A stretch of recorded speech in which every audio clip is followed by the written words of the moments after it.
Dans cette leçon, nous allons étudier les statistiques. Commençons avec l'exemple suivant. Dans un collège, la question suivante a été posée à 50 élèves. Combien avez-vous de frères et sœurs? Nous avons donc 50 réponses, données sous forme d'une liste. Cette liste n'est pas très lisible. Donc, nous allons organiser les réponses pour que cela soit plus simple à analyser.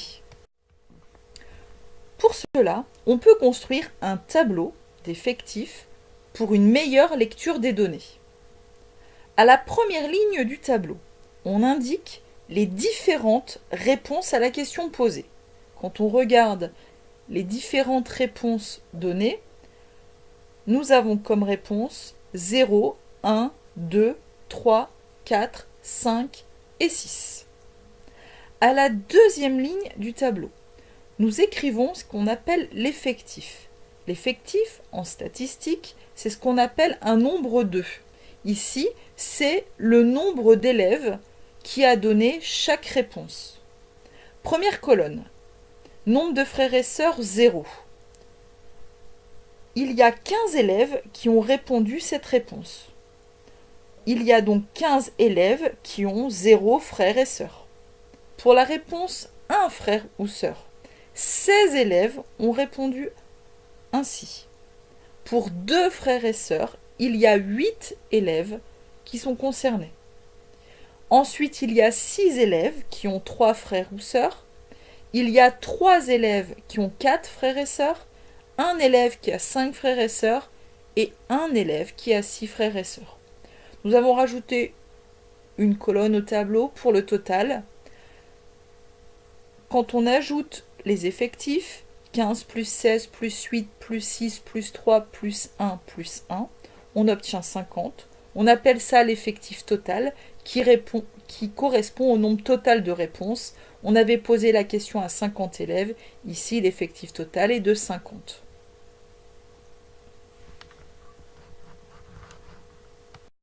Passons à un deuxième exemple. Un moniteur de ski relève la taille en centimètres des 24 enfants qu'il aura à encadrer cette semaine afin de louer des skis adéquats. Le moniteur de ski est face à des réponses très variées, même trop variées.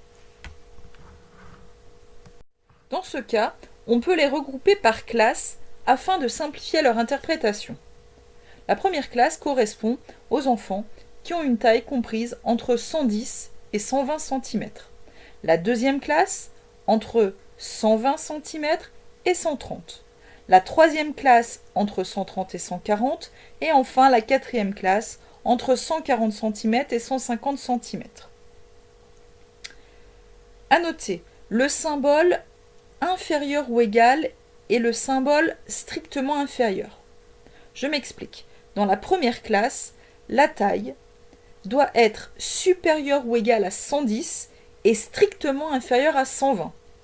Ça veut dire qu'un élève qui mesure 120 cm ne sera pas comptabilisé dans la première classe, mais sera comptabilisé dans la deuxième classe.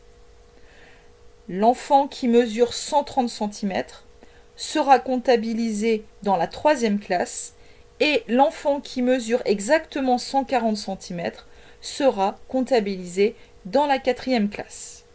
Sur la deuxième ligne du tableau, il y a les effectifs.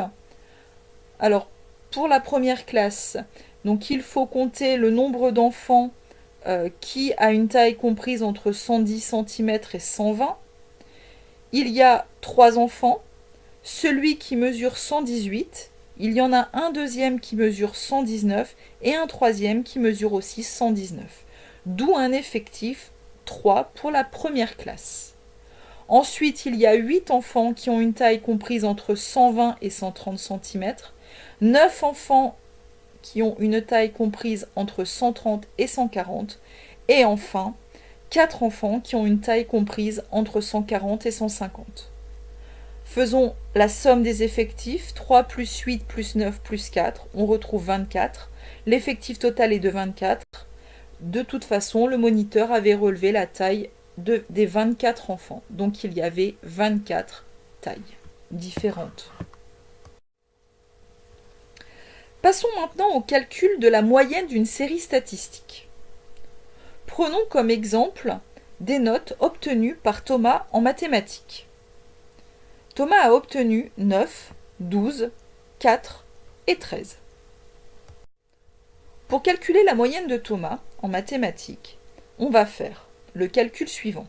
9 plus 12 plus 4 plus 13, le tout divisé par 4. 9 plus 12 plus 4 plus 13, cela nous fait 38. Divisé par 4, on obtient 9,5. On dit que Thomas a une moyenne en mathématiques de 9,5. La moyenne d'une série de valeurs est égale à la somme de toutes les valeurs de la série divisée par l'effectif total de la série. La moyenne est toujours comprise entre la plus petite et la plus grande des valeurs de la série. Découvrons maintenant ce qu'est la médiane d'une série statistique. On appelle médiane d'une série statistique un nombre qui partage la série rangée dans l'ordre croissant en deux séries de même effectif. Étudions un exemple pour comprendre le calcul de la médiane d'une série statistique. Nous avons deux groupes d'élèves d'une classe qui ont été évalués en salle informatique. Voici les notes obtenues. Dans le groupe 1, 7, 18, 17, 15, 16, 15, 12, 12 et 13.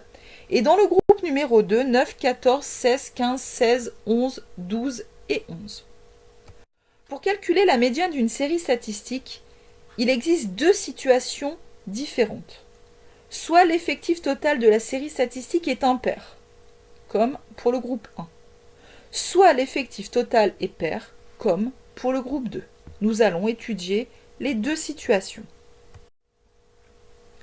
Première situation, l'effectif total du groupe 1 est impair. Première chose, on range les valeurs de la série dans l'ordre croissant. Nous obtenons 7, 12, 12, 13, 15, 15, 16, 17 et 18. Il y a 9 notes au total. On cherche une note pour qu'il y ait autant d'élèves qui ont une note supérieure à cette note que d'élèves qui ont une note inférieure à cette note.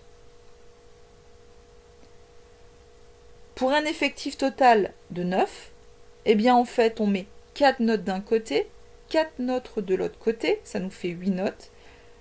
Et la note qui est au milieu, qui est ici 15, c'est ce qu'on va appeler la médiane. Il y a au moins 50% des notes qui sont inférieures ou égales à 15. Il y a au moins 50% des notes qui sont supérieures ou égales à 15. Passons maintenant à la deuxième situation, avec le groupe numéro 2, où l'effectif total est pair.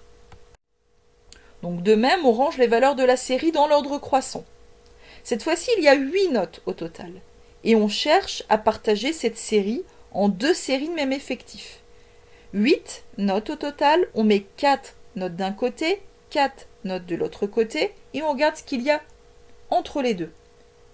Bien, on s'aperçoit qu'il n'y a pas de note entre les deux. On est entre 12 et 14. Donc on dit que la médiane est comprise ici entre 12 et 14. Ici entre la 4e et la 5e note. On prendra le plus souvent comme médiane 12 plus 14 divisé par 2, c'est-à-dire 13.